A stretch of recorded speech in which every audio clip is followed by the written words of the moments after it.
I want you to imagine that a flat rectangular box shows up at your office and everybody gathers around and you open it up and you open the tissue paper and inside are cookies. And then you start to dig in deeper. I mean, the excitement is there, but you start to dig in a little deeper and you notice that each cookie is like shrink wrapped in plastic, like the crimpy plastic. And there's a big sticker on the front that says, "We did it, 10 billion." And then you read even closer. It's like, "Thanks so much for your contribution. We did $10 billion over Black Friday." And I want you to think about how you feel, because this is what happened at Sephora stores across the country in February of 24. The company had done $10 million in sales over Black Friday, and the employees got a cookie, one each. What does that feel like? I mean, for me, it's like reminds me of those t-shirts that used to be everywhere. That's like my parents went to New York and all I got was this lousy t-shirt. The amount of work that it took from supply chain all the way to front store to do what Black Friday entails, and they got a cookie. And I kind of have some bad news. Sometimes I imagine that your employees feel like you gave them that cookie, where there is a deep mismatch between either the effort or the accomplishment and or their language of appreciation versus what you thought would happen. And you may still, your intent was great and you really wanted to show appreciation, but you might not have been speaking your employees' language or your team members' language about appreciation. So we're going to get into that today about how accurate appreciation and gratitude brings joy and benefit to the workplace. So welcome to the Joyosity Podcast. I'm glad you're joining us. Whether you're a seasoned leader or you're just starting out, welcome to the Joyosity community. This is the place for you. And we base everything that we do here on 3 bedrock beliefs. Number 1, true leadership requires more than just surface level strategies. It requires a profound commitment to everything that makes us human. Number 2, using genuine curiosity, we can create positive culture by dealing with all of the complex people that we work with and welcoming them in. And number 3, joy is the heartbeat of a healthy leader and a healthy organization. So we're putting joy and fun right in the center because it is the strategy that gets you there. And every week we're going to bring people to help you with that strategy, from bringing these big ideas that are up in the world out back into your everyday life, that they're bringing you hard-won wisdom, real life experience, and leading research that is more than just a couple tips and tricks to help you hack your way somewhere. I'm Jenn Whitmer, international speaker, leadership consultant, and all-around joy bringer, hosting you and guiding us along the way. So get your multiple beverages ready, and you could probably hear in my voice, I got a little something. So I got lots around. Get your speakers ready because we're going to dive on in. So appreciation or gratitude or joy, they all tend to come together, but we can often think that they're kind of soft. I mean, people are just doing their job, right? It's not optional. If you want a place to work well, if you want a culture where people stay, where your top talent is recruiting in, where people are putting their discretionary effort and their excitement toward work, then appreciation and gratitude are not optional. They're a strategy that connects us together. And it is so easy for a lot of leaders to assume that a generic thanks is enough. Because I said thank you. It's a little bit like when the playground apology happens, like, well, I said I'm sorry. It's not enough because it doesn't build on trust, it doesn't build performance, and it doesn't build retention. It's generic. It's the $10 billion cookie. It doesn't really match. And here's why appreciation that is specific matters so much to joy in the workplace. Because 69% of employees say they'd work harder if they feel better recognized. And when Gallup was doing that survey, looking at all of these employees, recognition isn't just a recognition program. Now, I love a good point where I get a good gift card. Don't get me wrong. But that's still a little impersonal. It's not a recognition of me. And so when you are recognizing employees, if they wanting them to work harder, recognizing the good work that they do, you repeat what you want to and reinforce what you want to have happening over and over and again. So you appreciate what you want to repeat. And so if you want employees to work harder, recognize them. Show them what you want them to repeat. And feeling appreciated is the number one driver. The number one driver of belonging at work. So belonging at work increases job performance, it decreases loneliness, and people start to put that sense of I'm on the team into their workplace. So they start to collaborate better. So co-equal discovered this, that it's the number one driver of belonging, that feeling appreciated. That's important. And then companies with high levels of belonging score up to 56% increase in job performance. And here's the one that I think is really going to matter, that Better Up Labs found, that the turnover risk decreases by half. You slash in half the turnover when people feel appreciated, which makes sense.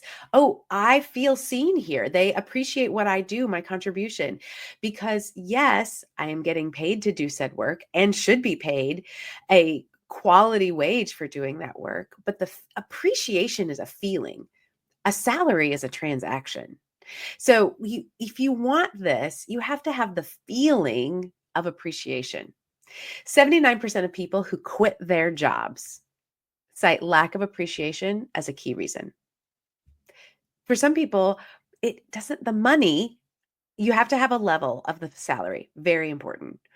But if they're quitting their job because of lack of appreciation is a key reason, it's more than the money. Now, money is part of it. Salary, pay, all of that matters.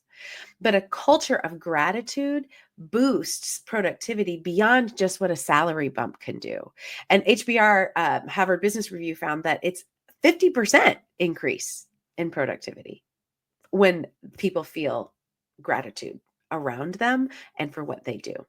And organizations with high recognition cultures are 12 times more likely to have all of those business outcomes that we want: employee retention, engagement, profit, all of it.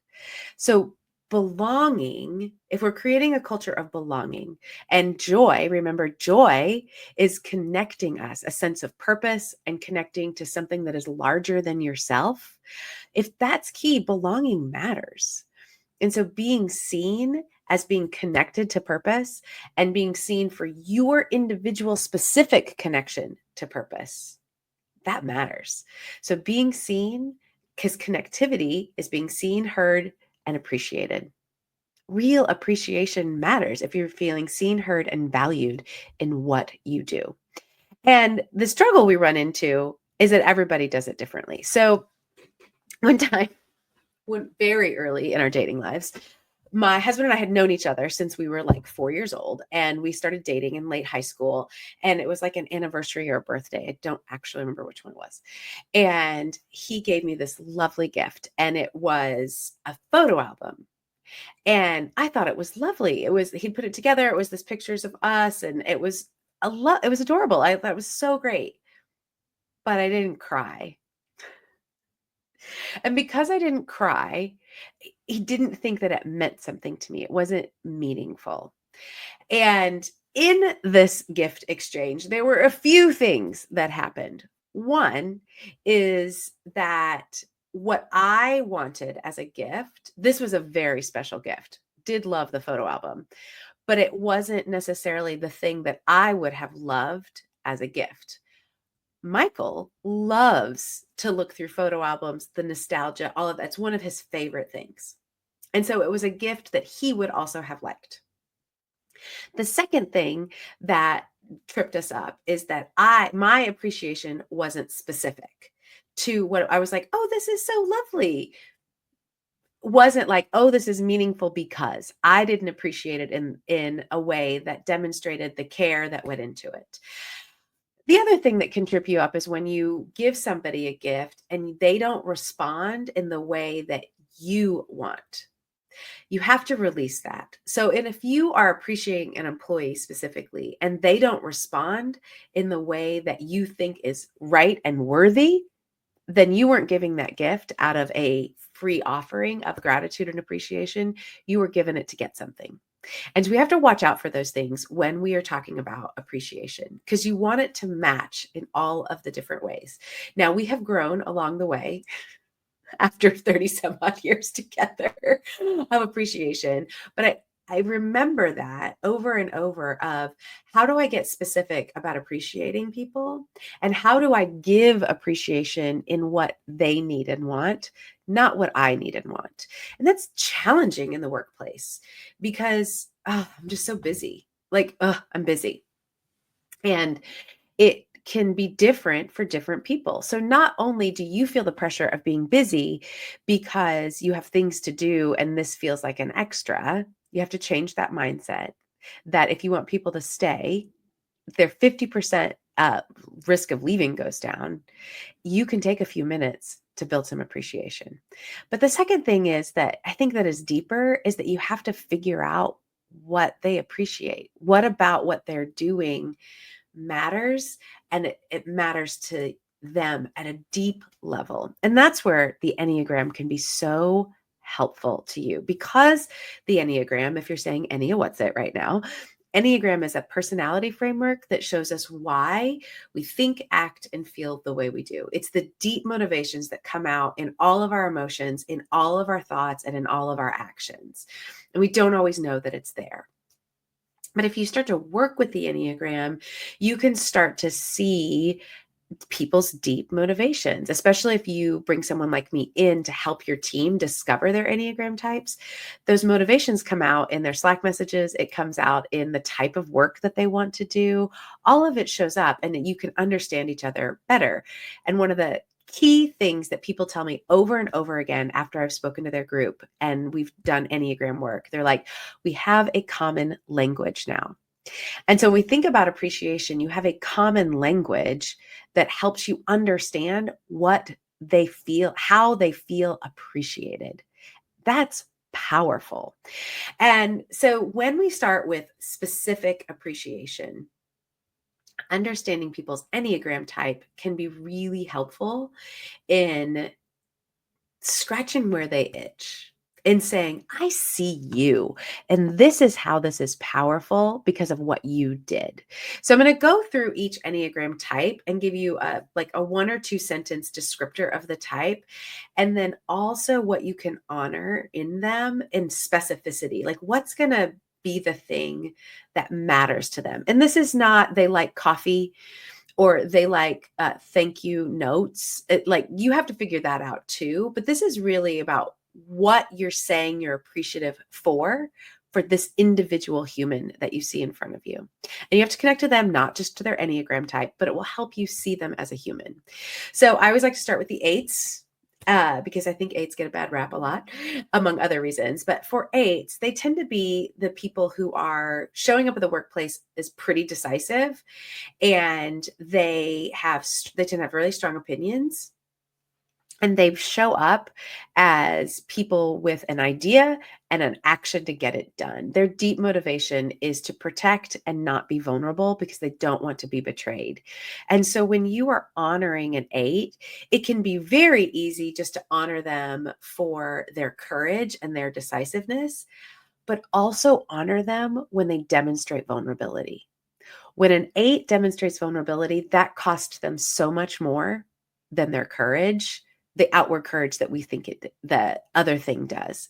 But that vulnerability actually required more courage. So honor them for that when they demonstrate vulnerability and care that is outside of the typical being decisive and get her done nature of the 8s. Then we have Enneagram 9s. And Enneagram 9s are deeply motivated by staying connected to people, by preserving harmony. They're great peacemakers when they are in their really healthy space.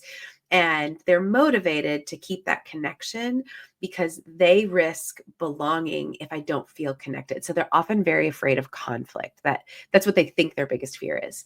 So when you're appreciating a 9, appreciate their steadiness and their harmony building, but also appreciate them when they are willing to share their opinion. Even though that seems like, well, yeah, but that's actually very hard for a 9. Appreciate their willingness to share an opinion, appreciate their steady movement toward a goal of getting something accomplished, because those two things are much harder and that feels riskier to the 9. So appreciate them for that. And for the Enneagram ones have a deep need to be right and in rightness. And so having integrity and high standards really, really matters for them. So acknowledge that they have that need for high standards, and their tendency toward perfectionism is what you're going to see. And so appreciate it when they are the ones that are getting stuff done. Absolutely. But I also want you to show that you appreciate it when they tried something that they didn't feel was quite ready. If it wasn't quite perfect and they still tried it anyway, that is powerful for a 1. It demonstrates that or they start to see that there's not just one right answer. When they entertained possibilities, that's what you want to praise the Enneagram 1 for, and appreciate that specifically, because that's scary, because black and white thinking is where they go as Enneagram 1. So appreciate them for not just upholding the high standards and integrity, but appreciate them for when they can get something out the door that they don't feel like is perfect, or they entertained lots of ideas instead of getting trapped into black and white thinking. And then for Enneagram 2s, they are deeply motivated to connect with other people and not be rejected. They really want to, they're such helpers. And so they will really lay down on the road for you, and they love appreciation. They want love, but they'll settle for appreciation. And so they are very caring and they are very helpful. And so, of course, recognize that in them, please, but also recognize them for when they set a boundary, for when they attempted to disagree in a way that was holding their own and holding space for other people. Because they're always going to go above and beyond to be helpful. Appreciate them when they delegate and when they don't assume it's just theirs to do, that they are the ones that they set a boundary. That is what you want to appreciate the 2 for, to get to the deeper growth for the 2, the deeper seeing. Enneagram 3s. Enneagram 3s love a gold star, because Enneagram 3s are totally motivated by achievement. And so appreciation is like totally their love language. They love that. I also, because they're motivated for that achievement piece, because they are deeply afraid that if they don't achieve, then they don't have any worth. So disconnecting their achievements from appreciating them as a human is really important. It's easy to appreciate the achievements of a 3 because they're always winning. They're always doing something. So they want that appreciation. So the deeper appreciation, to see what it takes to fail and get back up again, to try again when something didn't quite work, or to delegate to somebody who doesn't quite have as high of a standard as they do, that's really hard for the 3. So praise them for that. Appreciate when they are risking their own sense of achievement to bring in the team and to do things effectively, not just fast and efficient. So praising a 3 for just being there, for being the kind human that they are and being authentic, not just for their achievements, that's going to really grow an Enneagram 3. And then Enneagram 4s. Enneagram 4s always deeply want to be seen. They want to be the ones that feel unique, because the way that I protect myself from being too much and not enough, the way I get that love feeling is by being really unique. And so seeing is really important to the Enneagram 4.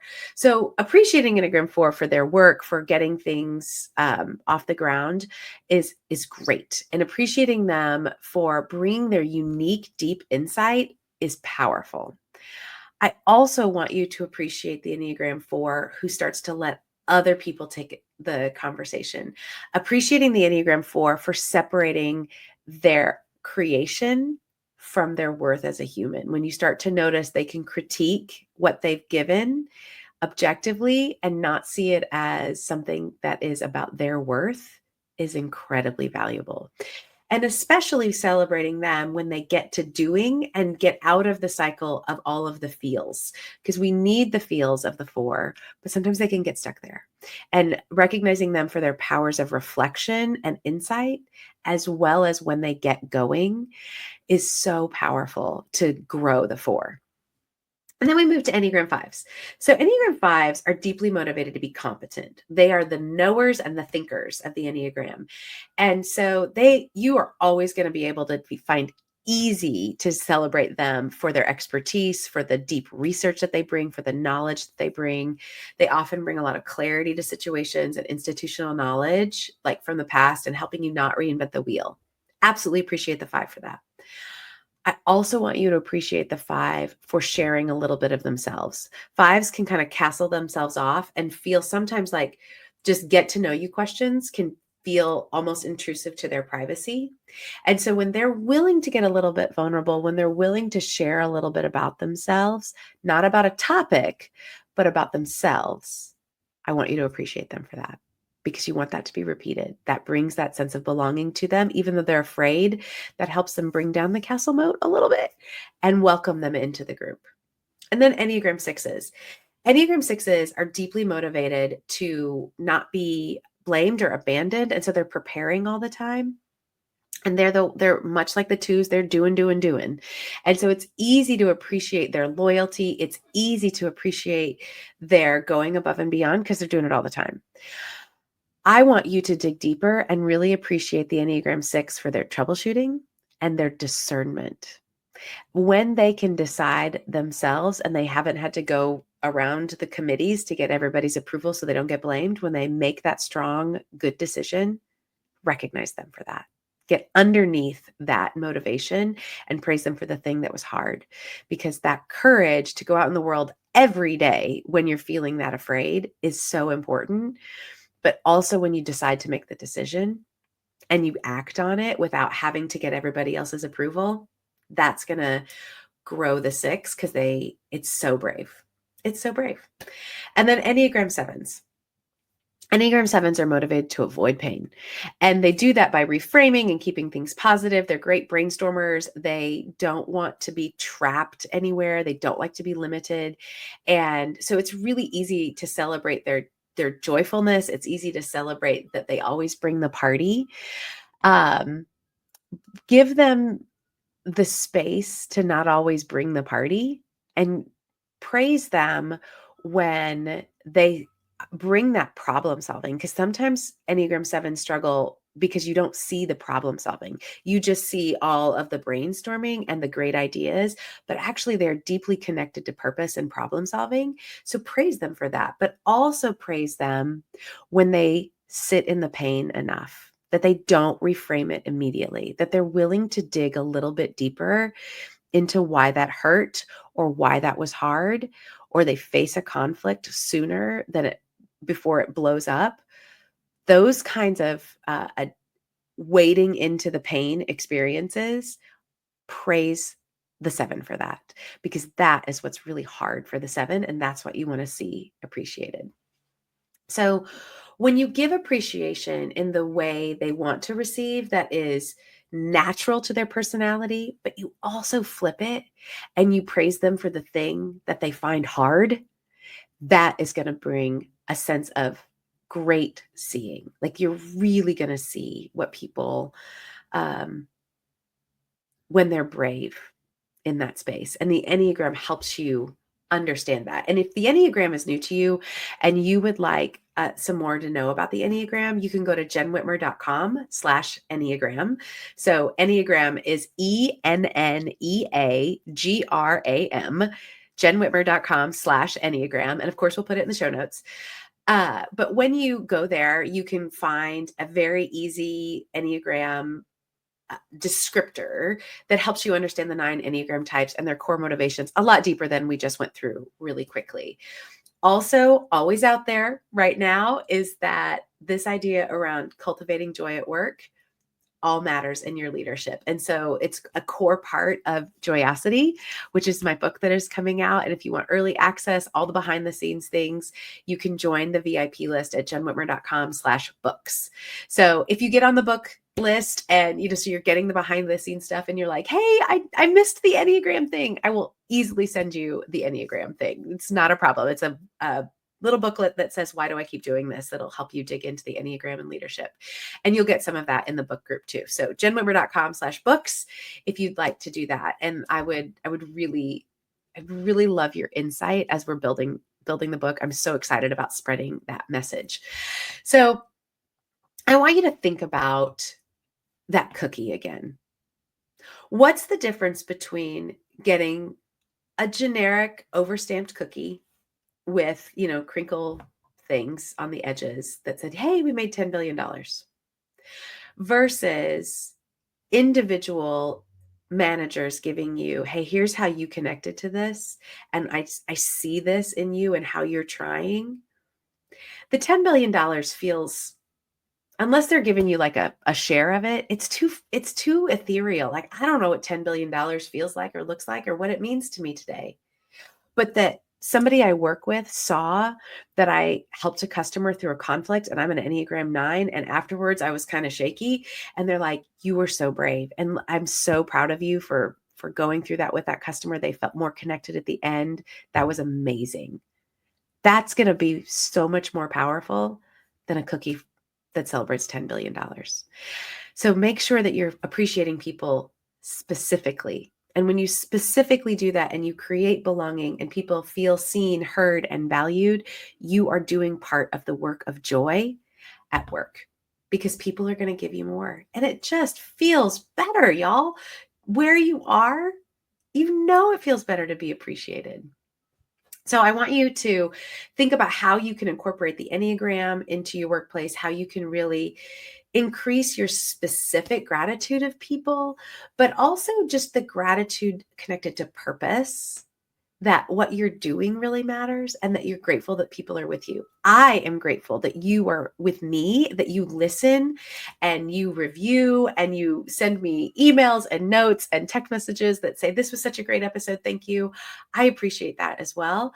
If you do that, I would love for you to share this episode with somebody. They're like, hey, here's how we can use the Enneagram more, or here's how I think we should appreciate our team better.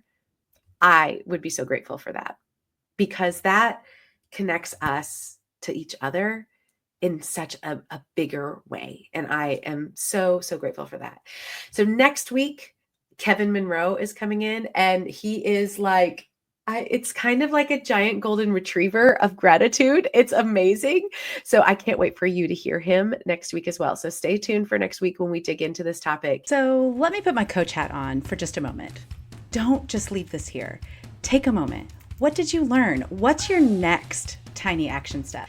Share this episode with someone and tell them what you're going to do. Check the show notes for all the links and connect with us on LinkedIn and all the other socials, or just, drop me an email at Jenn with 2 N's at jennwhitmer.com. We want to keep this conversation going with you. I know your earballs have a lot coming at them, so thank you for listening to the Joyosity Podcast and being a part of our community. Please take a moment to rate and subscribe. It helps more people join us in the movement to create positive culture with complex people. So work is a joy, people are whole, and organizations flourish. Can't wait for you to join us next week.